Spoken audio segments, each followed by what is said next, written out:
проблема балы аачларын кисмесиннен хепси yaşayanları dalgalanır. Просто fidanı küçük kesme. Lem koyma yerine büyük, koyma yerine fidan. Öyle ki de çok da lem koyma. Dolayına da kasabaların da köylerini dolayına lem koyma. Деревья нужно беречь. А зачем? Тут маршрутка раньше была. Люди как плохо, да. Lavgider iki fidan için angıları kesildiler Южный alış-veriş merkezinin yanında. Komradın primarı Сергей Анастасов açıkladı. Var mı onun haberi bunun için? Разрешение мы не давали на спил этих деревьев. Инициатива была самого хозяина заведения, чтобы сделать там, изменить немножко вид данный. Поэтому он и решил спилить без разрешения. Сейчас в данный момент идут расследования. Мы отправили бумаги, письмо, обратились по компетенции.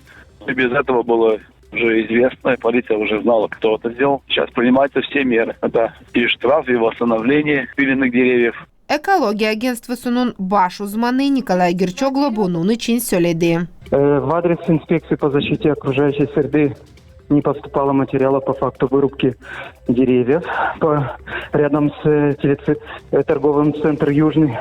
По мере поступления будет проводиться проверка, и в случае, если будет выявлено нарушение, виновные лица будут привлечены к ответственности в соответствии с действующим законодательством Республики Молдова. Alış-veriş merkezinin sahibisi Andrei Valkov nişanladı. Там проходит кабель 380 киловатт наверху. Он проходил между деревьями, между ветками. Кабель 380 киловатт. Он и шел в торговый центр. Поэтому, когда я взял разрешение на благоустройство, примарии, они дали разрешение, я ответственность сейчас полиция написала, что это моя ответственность. Я взял на себя, я спилил 2 дерева и предотвратил трагедию. Вот и все. На их место я посадил 2 туи. Moldova devletin kanuna göre yaşayanlar kimister kesme fidanları lazım danışsın bunun için cevaplı kurumlara. Irina Karaman, Grigori Stavilov, Artem Topal, GRT Haberler.